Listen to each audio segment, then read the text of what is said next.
Battle Beast has returned to the Invincible universe, and boy, there's going to be tons of carnage, blood, and destruction.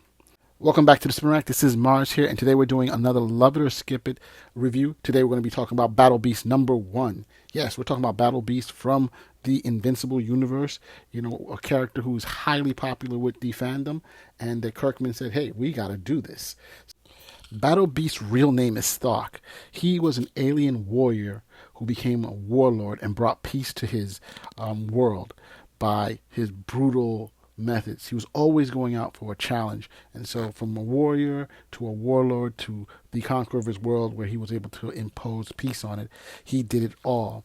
But at the very end, he realized that he was not meant for this world because he is not someone who could just stop seeking a challenge. His rage consumed him and he needed to go out and find more. So he went out to the universe, trying to locate even more, worthy opponents to make him better. He was introduced in Invincible, where he crushed entire superhero teams with ease. The best comparison is someone who has the power of Thor, the rage of the Hulk, someone who won't stop like Wolverine. He is an incredibly brutal character. He has the attitude of Lobo, Thor's strength. He's someone who cannot be easily put aside. And the angrier he gets and the more rage that he has, the more he wants to fight and to defeat his enemy. In Invincible, he was mostly a character who was, he wasn't the main character. He was involved in skirmishes. But here he is the main character. We're going to learn all about him. We're going to see how he became a force of nature, or why he is a force of nature. Not just a man or a character. This is what he is. According to Robert Kirkman, the creator of Invincible, he created Thok, Battle Beast, as a homage to 1990s overpowered anti-heroes. I mean, again, let's not also forget there was also a big popular craze for Thundercats. There were these books written about, sci-fi books about man, kids, and war, which were basically cat-like creatures. So those all definitely played a factor in it. Fans loved it, and the fact that he is just a dude who just wants to battle and continue battling to the very end. I mean, I guess you see this particular type of character in many other sci-fi books and stories. I mean, you could take a look in DC with Lobo. We have someone like the Wolverine in Marvel who just won't stop, the Hulk who won't stop, Black Chrysanthemum in Star Wars, a Wookiee bounty hunter who's known for his strength and ferocity. You have Shan Yu from Mulan, if you want to know. He's a monster who, well, I don't know, monster. He's a warlord who is ruthless, and he's incredibly powerful, and he doesn't care about danger, and he has to dominate and conquer everything. I mean, these are just some characters, and there's probably a ton more that you can pick from different shows.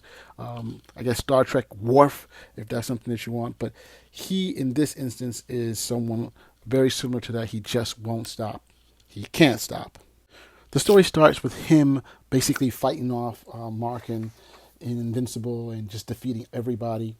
And, he doesn't find them to be a worthy foe, and he just goes back to his ship. And on the ship, you see just a bloody, mangled corpse of the former inhabitants of this particular ship. And then he thinks he's by himself, and then he hears the AI talking to him. And he's like, what the heck are you doing? And the AI is like, I've always been here. It's just I was ordered not to talk to you. But since everybody's dead, basically I might as well talk to you. I'm gonna moderate my voice so that you can, it doesn't pisses you off, and we can talk. And basically, what do you want? The AI says, and he's like, hey, I want to have, I want to fight worthy opponents. And he says, great, because I'll find you worthy opponents because I want you dead. Because the crew that you slaughtered and ate were basically the closest thing I had to a family. So, I have this vast library. I'm going to go look the entire world, the universe, to find some creature that can destroy you, which will make me happy. When you think about it, that is absolutely nuts. The AI is telling this to Thok, the Battle Beast, and you're like, okay, this is interesting. He wants him to lose. He wants him to die, and Thok is like, yo, bring it on, baby. I want to rock on this. So that's an interesting start for the whole shebang.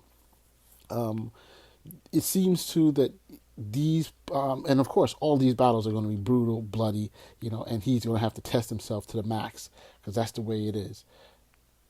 Of course, the story takes place also before he joins Thrag and the Viltrumite War. It's likely set after his exile from his homeworld and during the years wandering the galaxy. No appearance yet from Nolan, Omni-Man, or Mark Invincible, except for in the very beginning where he defeats him. But basically this is Invincible, so their presence that are always going to be there, either him or people from their race. You know, this is really a bridge between a noble warrior, and the mercenary monster that he becomes. We see from his past history who he once was, the warrior who fought for his side, conquered his planet, but he had to keep on going, and because of that he had to leave. So we see also that the AI, it's going to set him up on a series of trials, and I think this is the overall thought of this. Of course, he wanted him to die for what he'd done to his crew and stuff, but of course, making him, stronger, making him see the difference between himself and the other. So in this instance, he gets into there with some alien conqueror whose whole purpose is to dominate and destroy other beings. That's just his being. And this is a philosophical challenge or change from what we see with our friend Thok, the battle beast, because he doesn't necessarily want to dominate and destroy. He wants to find who is worthy of him. That's his thing, his race. Who can handle him? Who can take on him? And that's, for him, that makes him better, stronger as he goes through his existence.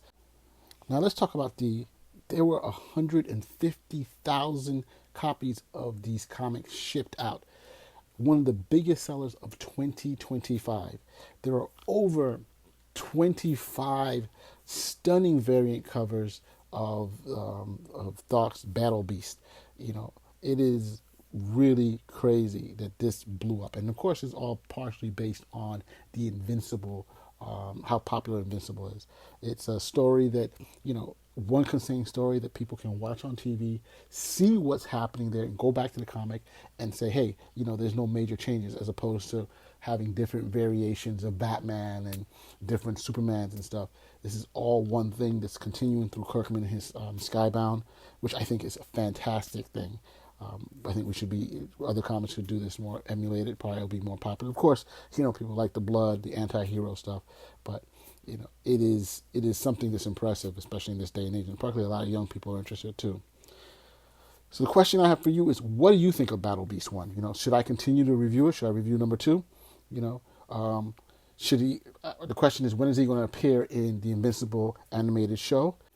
If you like what you heard, please drop a comment, a like, and subscribe to the Spinner Rack. Hope to see you in the comments. Tell me what you think of what you heard. See you next time. Spinner Rack.